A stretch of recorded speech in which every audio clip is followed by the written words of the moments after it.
The Bros Podcast. The Bros Podcast. The Bros Podcast. The Bros Podcast. Bros Podcast. The Bros Podcast. Bros Podcast. Spoilers ahead. Welcome to the Bros Podcast. Yes. I almost went like the other way. Which way? The Kill Your Idols, our other podcast that we started last week? No, it was 2 weeks ago now. Probably closer to a month. We're not good at regularly releasing these that well. Nobody knows the time frame, so you could say yesterday. It happened about 5 minutes ago. As long as you say it didn't happen in the future. It might have happened in the future. I came back with a car that's run by trash and became a billionaire by creating... By trash, do you mean Samsung VR headsets? Actually, you know what? I've kind of notched that up to a higher thing, I guess. It's not trash. Actually, Mikey Aguilar put it the best. Oculus thrift. That's good. That's a good one, right? That's way better than anything you said last time. All right. I think maybe I went a little hard on it. It's mostly just because I really want it to be amazing, and it's hard to play something that overheats, like it does and all that stuff that it does. But it is really kind of like having a power glove, and like only one kid on the block has it, but all the kids come and like play it for 20 minutes and then never play it again because it's not that great. Anyway, what are we doing today, Jeff? Sweet Tooth, Jeff Lemire's Sweet Tooth comic. Dude, it's a graphic novel. We went over this before we started the podcast. We do not call it comics. No, I'm just joking. I don't care. Well, it is a comic. There is I know. I'm just kidding.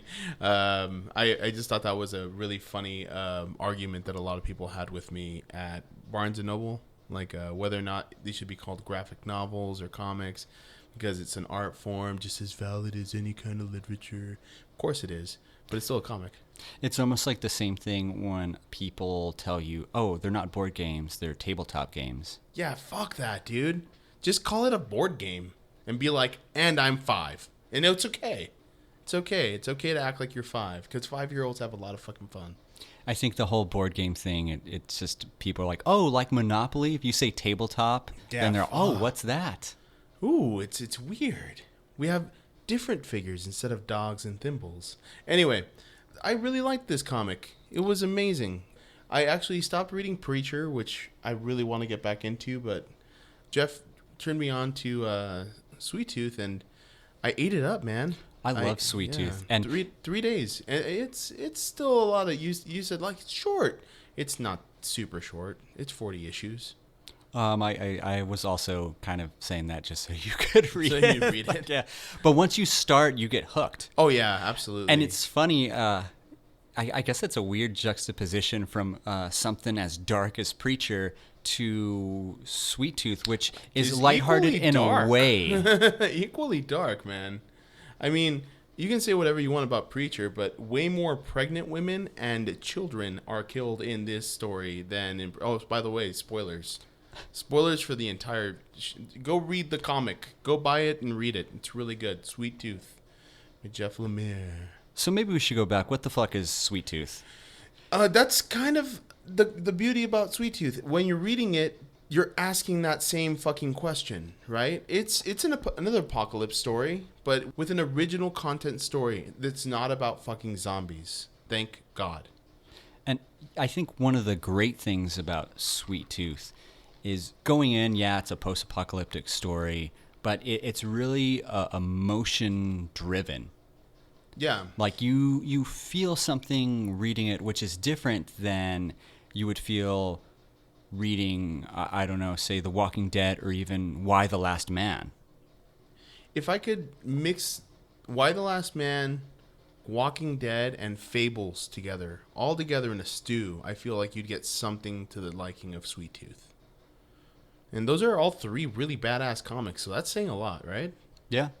I like it, man. What do you think about the characterization? I thought that was the best part of the book. Yeah, there was a consistency to the characters.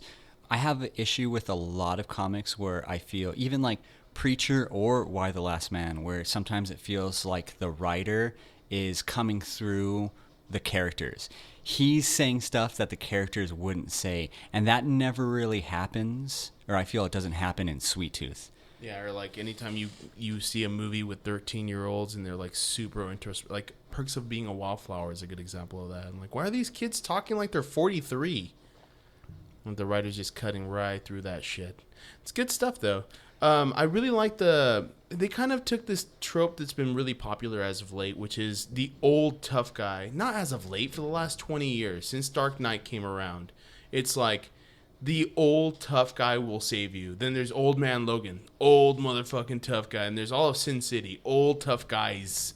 So yeah, it's like Old Man Logan, even Unforgiven. Yeah. This is supposed to be, and I kind of, I don't know if you got this right off the bat, but it felt like Old Man Punisher to me. And we're talking about the character of Jeopard. Yeah. I really like the fact that he was a hockey player, though. Yeah, so if I can back up a little bit, Jeff Lemire, he has done other comics, graphic novels for everybody out there who gives a shit. Essex County, and that's kind of like a slice of life comic. It's really good, has a lot of the same themes, dealing with innocence and forgiveness and just fucking up at like an old age and coming back and trying to set things right. Yeah, man. He's done The Nobody, which is like inspired by H.G. Wells. Not as good. I've read that. And he's also done the New 52's Animal Man. Oh, I've heard that's amazing. I haven't picked it up yet, but that's one of the ones that they were like kind of keeping after the New 52.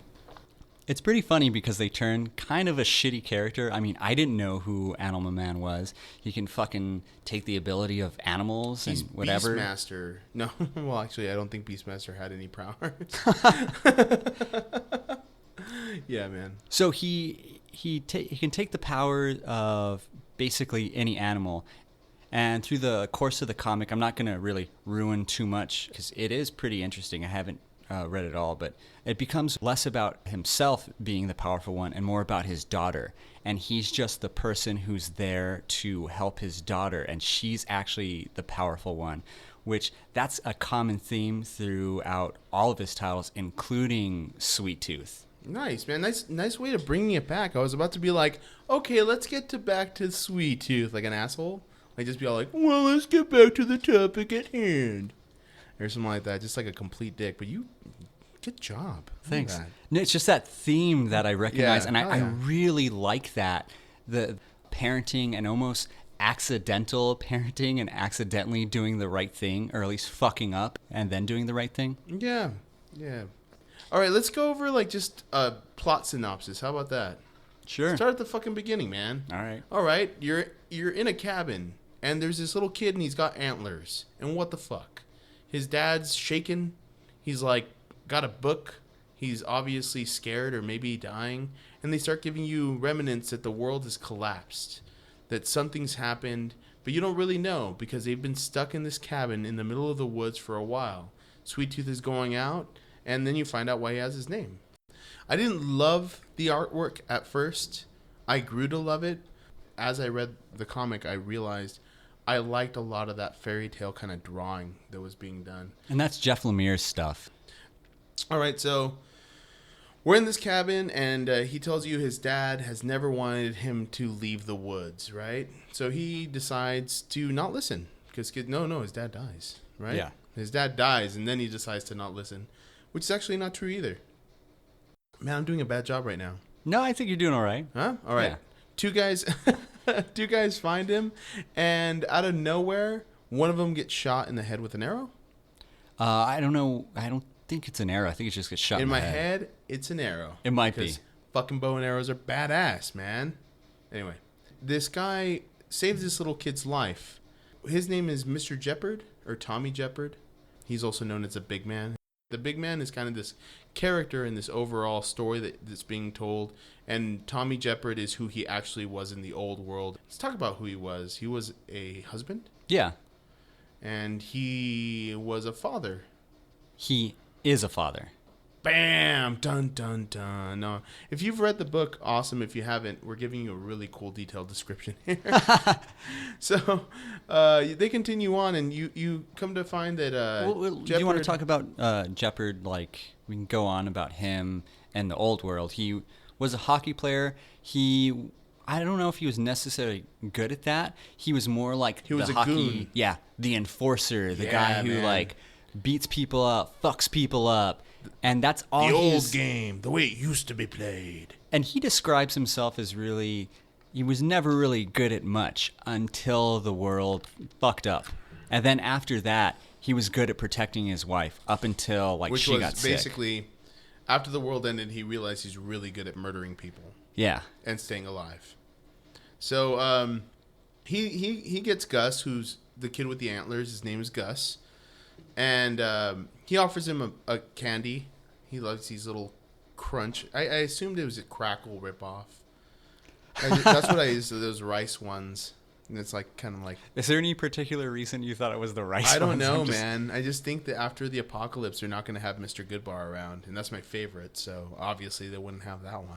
I guess just auditorially, when you see something in a comic and somebody takes a bite of it, you want to hear that sound. The crunch. Yeah. A good bar, that's not really. It's not going to make it, man. Yeah, Baby Ruth, that's not going to go. What if he was really into like Laffy Taffy and he got all like, there's like, he's just got a big hunk. There's like 5 fucking panels where it's all stuck on his hand and his teeth and shit. I would not have liked the character at all if he was into shitty candy. It's like man. Sweet Tooth that he's in this Starburst and you see him just unwrapping these little fucking like. For 5 pages, he's just unwrapping Starburst. Yeah, that's not cool. That's not the same. And you don't get Starburst like on your face. So yeah, crunch. Anyway, crunchies. He ends up telling him that there's a sanctuary. There's a sanctuary. That's where they keep Sanchez and Sancho's. No, that goddamn. Sanctuaries. The sanctuary. Sanctuary? Did I say that right that time? Sanctuary? No, it sounds weird in my head. Sanctuary? Sanctuary? Okay, there we go. For animal people, other kids with antlers, and he didn't really... Well, no other kids have antlers, by the way. Well, not yet. Not yet. Not until he gets some busy, you know? So he meets... Not meets. He's taken to not Sanctuary, right? Well, that's what Jeopard is telling him he's going to take him to. And on the way there. Yeah. Really, he's taking him to like a militia camp where they will dissect him, possibly test him, try to figure out why this virus has happened. But you got ahead of the fact that on the way there, I think, number one, they meet 2 women, and they kill another guy. Jeopard, the big man, solidifies his place as a hero of the story and kind of creates a connection with Gus, and like they really start to connect and bond as like father and son kind of thing. By the time he gets to that militia camp, it's like a huge betrayal. It's a gigantic betrayal from Jeopard. It's fucked up. It is fucked up. It's really fucked up. He's not Wolverine anymore. He's not Batman anymore. What? Did we even explain that there's a fucking virus? And so everybody in the world is dead because of a virus. Okay, so now the book jumps back in time, right? So we're just going to gloss over this because it was kind of, in my opinion, it was probably the slowest part of the comic. Yeah. Was all of a sudden it becomes Moby Dick, right? Would you say that? It's like, I am Ishmael, or what was that guy's name, Ishmael? Yeah, I can see what you mean, but definitely yeah. Ishmael. But yeah, so it goes back in time, and it cuts back to like 1888 or whatever it is, and they send an expedition to Alaska, and the Alaskans have a cave because they're Inuits and weird, and in this cave are a bunch of sarcophagi. Is that how you say that? Sarcophaguses? Say it, sarcophaguses. I actually don't know, but sure. Let's go with sarcophagi.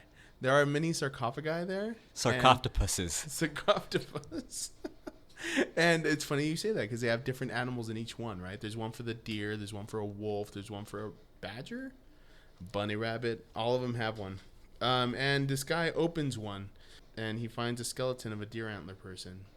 So it goes back to Sweet Tooth, and Sweet Tooth is now in a cage, and he's being taken care of by a guy with glasses, and his brother is the worst person on the face of the planet, and you find out Abbott. And you find out that Abbott and his goons. Well, number one, you find out Abbott came into a military complex and killed the general there, and took over the place, and so he's not. Essentially, they call it the last stand for humans, right? By the way, why was everybody in that militia camp so cool with Abbott coming in? He came in as a recruit, and he's all, fuck you, killed the guy. He's all, anybody have any issues? And nobody, like, they're all military people, right? Nobody had an issue with that? And everyone's like, okay, fuck it, we'll just follow you then. I think you just found a plot hole, man. I hate this book now. No, it's joking. Yeah, that completely justifies. Can I try and fix a plot hole right now? Maybe he's completely just the worst person ever. Anyway, yeah, fix the plot hole, man. Fix it. So, end of the world, post-apocalyptic. Only the strong survive.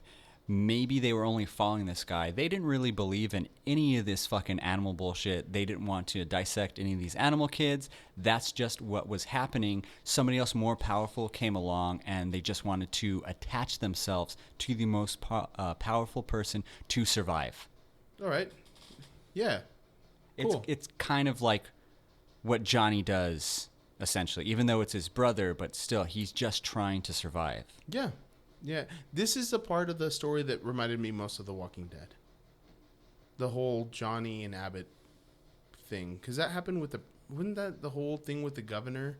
I read this prequel to The Walking Dead about the governor. Oh my God, I've read it on the trip. It was awful.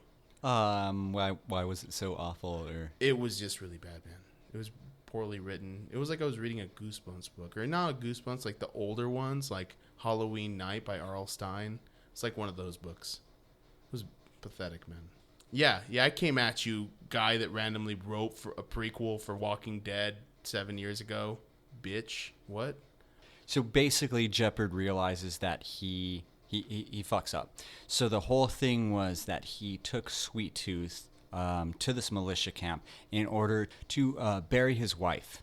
He gets to the actual militia camp, and you find out he's trading Sweet Tooth for something. He's not outright selling Sweet Tooth to this militia and Abbott.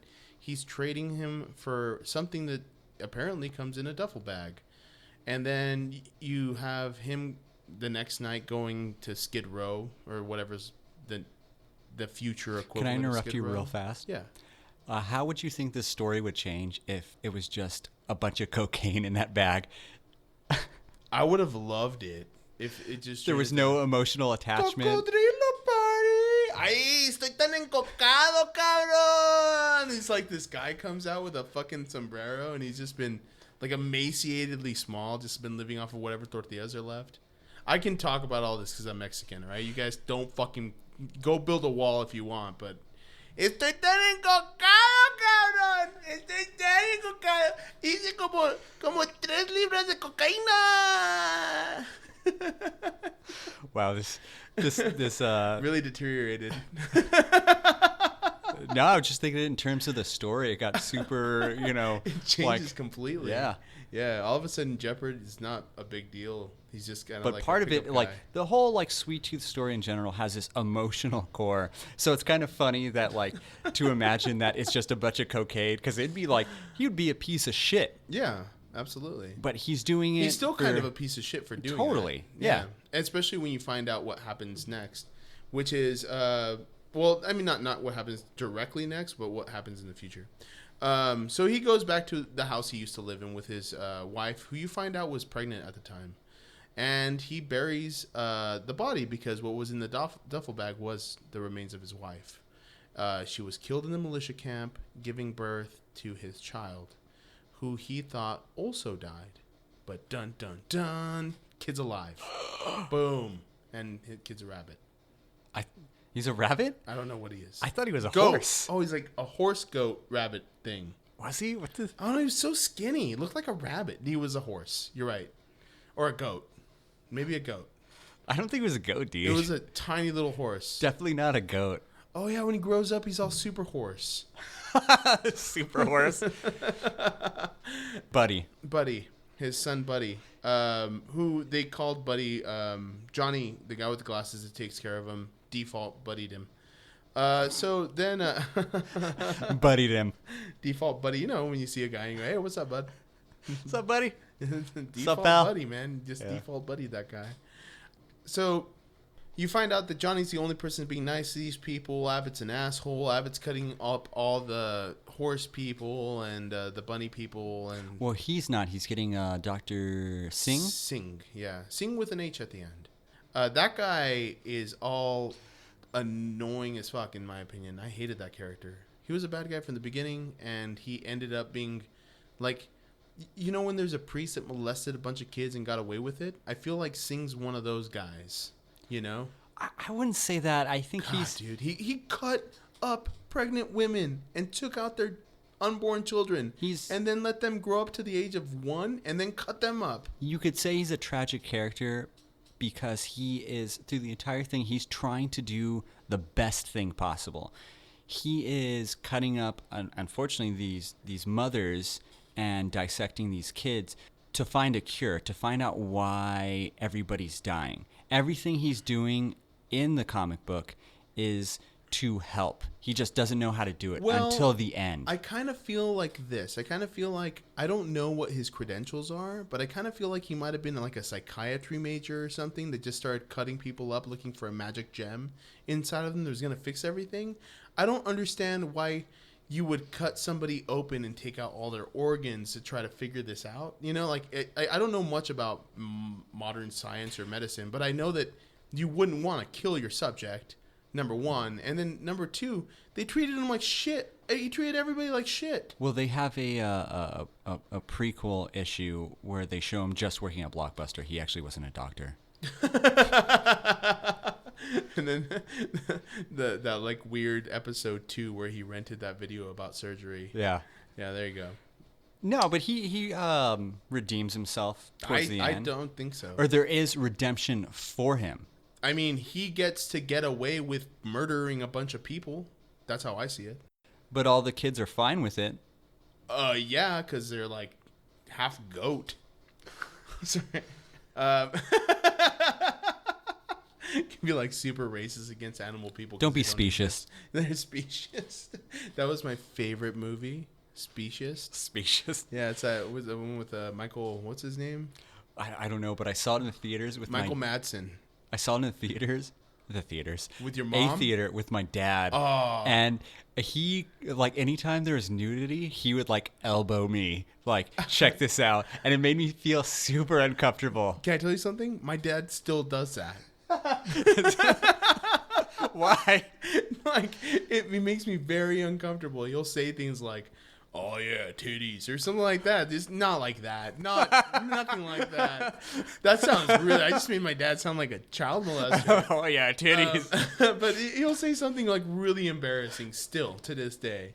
Is that like a dad thing? Is that your future? I think it's already happened, man. I switched over to Pinot Grigio last week. I have a mustache. I got this weird neck thing going on. Pinot Grigio is not like a dude thing. Oh, maybe I'm becoming a mom. I think you're becoming a 50-year-old white mother. Nice. Can I be Jewish? If you want, but I feel this conversation is going in a very weird Nintendo, way. you never give me enough attention. No, it doesn't sound Jewish at all. It sounds weird. That sounds... Oh, man. Racist? I mean, Yeah. Definitely racist. Super racist against Jewish people. But that wasn't like a... Much respect to Jews. Can we go back to whatever we were talking about? The Jewish people are a very proud culture. All right. So what were you talking about? Sweet Tooth They're gonna in be some specious? form. All right, cool. So after we get out of... everybody escapes. Let's just get to there. Everybody escapes from the militia camp. Jeopard feels like shit for betraying Sweet Tooth. He devises a plan with... What is that? I totally forgot. That cult... They're called the hybrid cult, right? Yeah, sure. So Jeopard enlists their help to attack the militia camp to save all the hybrid children, including Gus. But the hybrid cult really just wanted to kill the hybrid kids as well, right? No. Do they? I don't think they do. Like, I think that's maybe another plot hole. I'm not really sure what they want out of these hybrid children. They clearly respect them. They're wearing hybrid masks, so I don't know if they want to be like them. And then the leader, the cult leader, his kids are hybrid children. Yeah. That was a real fucked up. I wish they would have done more. Yeah, he was kind of crazy though, because he cut open his wife to save the kids, right? Or like he let them eat her. Yeah, that's what it was.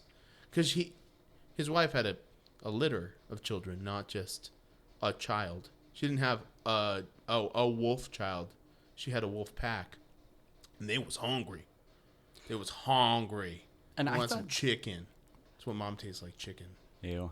Yeah, it was too much, too far.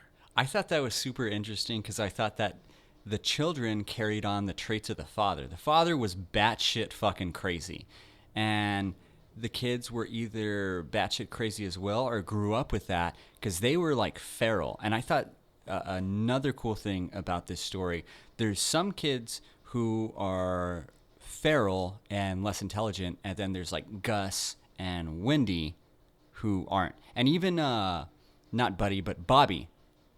He's clearly intelligent. He doesn't have, his speech is kind of fucked up. Kind of like ours right now. I feel like we're both talking like Bobby. Yeah. Or maybe just I am. Me do podcast well, Jeff. Good. Yeah? Me podcast now, yes? Okay, Jeff. Anyway, Bobby was my favorite.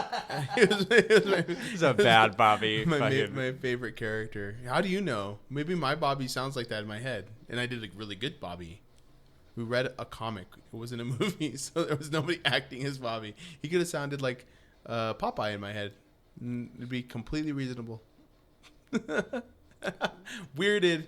Boom. Yeah. Okay, so after they destroy the militia camp, shit goes pretty well, I think, except for Jeopard, the big man, gets killed. He gets shot. No, he doesn't. No? No. He doesn't. He doesn't. So there's this whole like mending process. Hold on, process. let me finish reading this real quick. I'm joking. There's this whole mending process between Gus and Jeopard. So after that, Gus is clearly changed. There's a montage with 80s music where they like go fishing together and everything's good. And while they're going fishing, Gus murders a little baby crocodile kid. Oh yeah, he's in the sewer. And that's Gus realizes what sometimes he has to kill. Because from the very first minute of meeting the big man, he doesn't even want to eat the food that they catch because it had been living. Yeah. Yeah, so he's kind of a real humanist.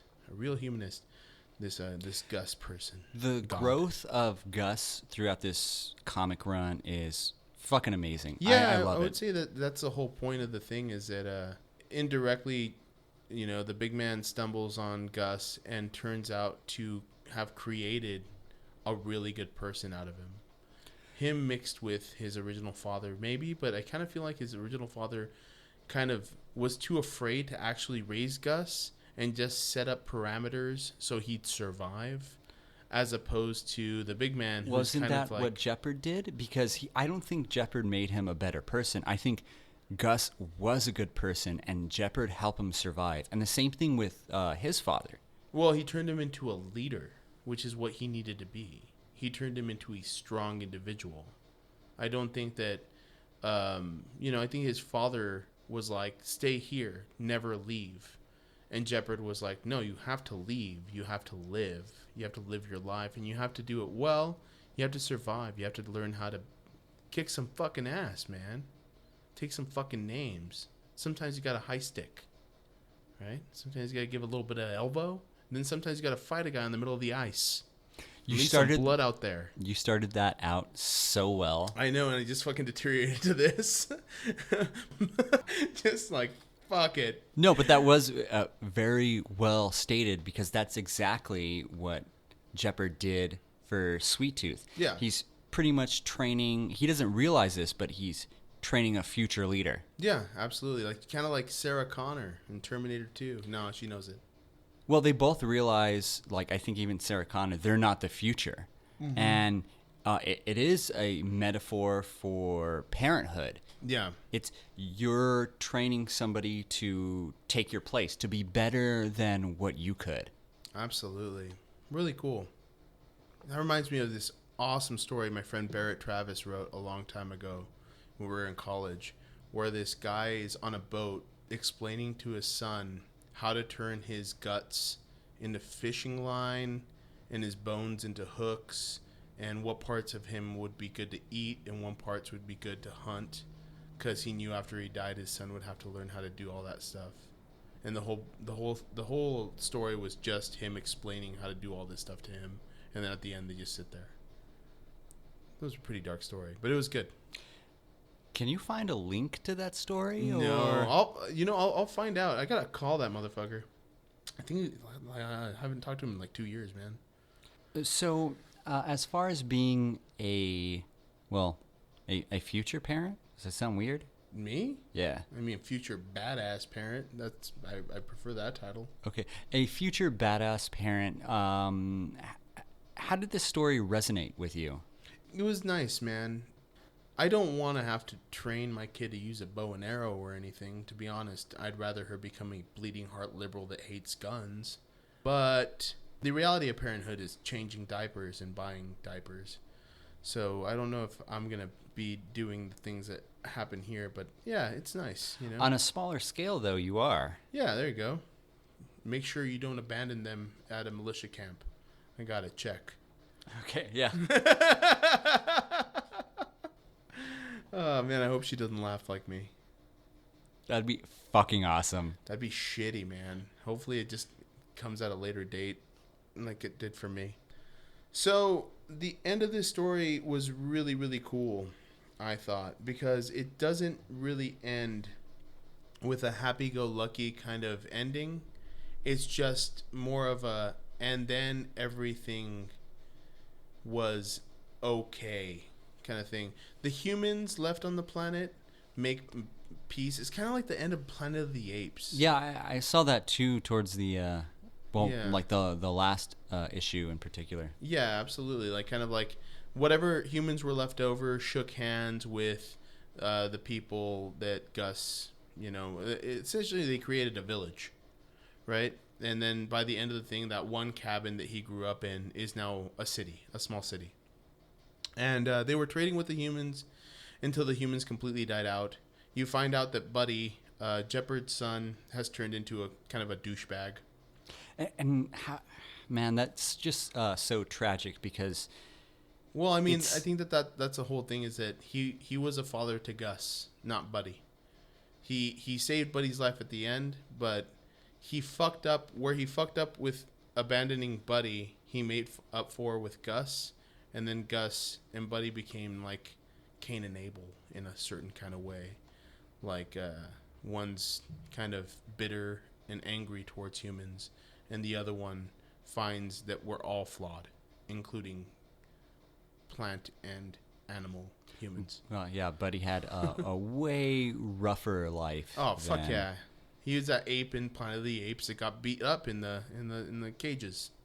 But that dynamic and them just adding that little bit just at the end is, I thought was pretty fucking amazing because they have this whole story relatively streamlined, but with the last issue, and sometimes when you add too much at the end, like I'm like, this is bullshit, but I got super interested in the fact that... I got super emotional, man. It is. Soup's emotion. This comic book run elicits a lot of emotion. Yeah, man. It was good.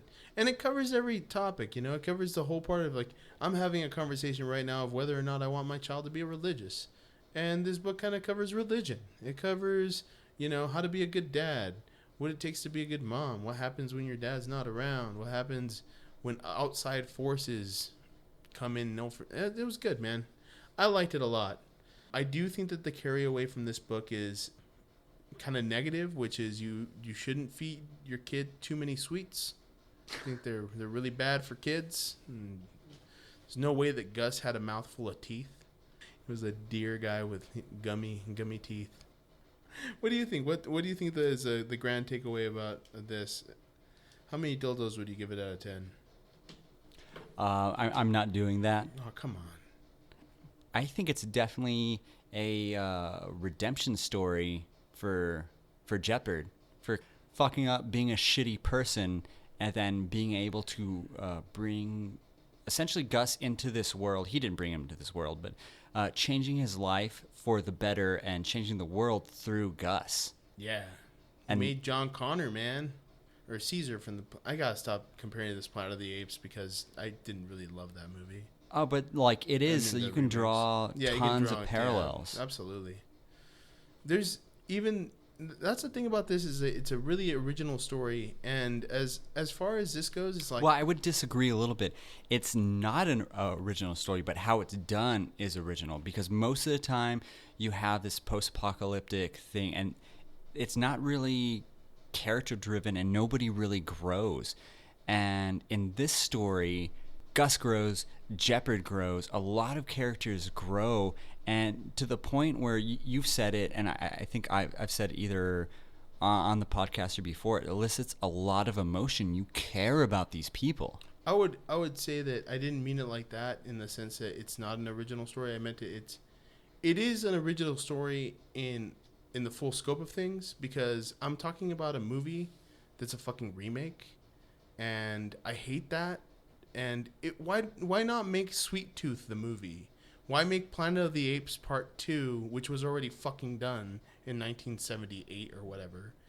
Like, why do we have to redo this? What? There's this great story right here, and maybe the outline of it is, cliche and has been done before, but we need to have more original stories, written by new people. I get it. And I think that's what I meant by that. With the honestly, after this podcast and the hundreds of thousands of people who listen to this, hopefully they will contact the studios and force a Sweet Tooth movie. I think that's what's going to happen. We're not going to change the world ourselves, but we're going to get somebody out there to change it in the future. We are the big man. I'm as a 5'8", 140-pound big man, I think that, yeah. Hey, man. Sure, yeah. It's all about the... Taller than Peter Dinklage. It's all about perspective. And I think I might be the same height as Jon Snow. There you go, man. Yeah. Nobody likes the mountains, so I'm somewhere in between Jon Snow and the mountains. So. All right. Oh, fuck it. Thanks for listening. If you did. Do you want to give a real one? Thank you for listening if you did. Let me give you another fake one, though. Bagada biggity if you did. Namington bashing if you did.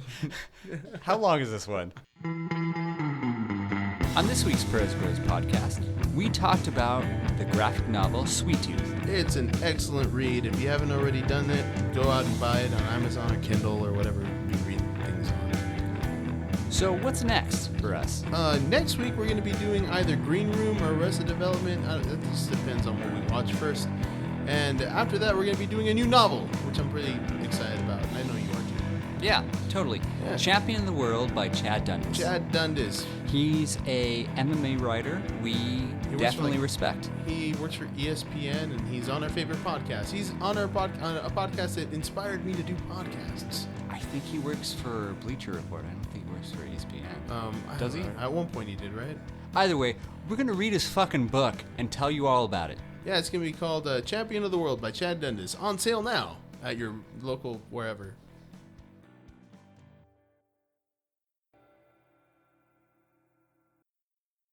Then it cuts back to Sabretooth. Sorry, not Sabretooth. It cuts back to Sabretooth fighting Wolverine. Sweet Tooth? Sabretooth starts fighting Wolverine. The Blob comes in. Magneto comes out. This fucking book gets saved. They should do a mashup. I know it's like, what is it, totally a Vertigo? Hate these. Hey, I am humoring you right now. I know it's Vertigo and Marvel, but a Sweet Tooth, Sabretooth mashup? Mm-hmm. Or Sweet Tooth and then Sweet Tooth from Twisted Metal. He could be one of the people that's like left on Earth, and then comes out and he's like, "Why is your head on fire?" He's like, "Why do you have antlers?" Fight to the death in Cars. Awesome. Anyway, see, you got me going. You got me going. And I regretted it. Yeah, the whole time you regret it, almost as much as you regretted like going to see. You didn't see Batman versus Superman. Never mind. I haven't yet. God damn it! We need to start talking shit about that goddamn movie.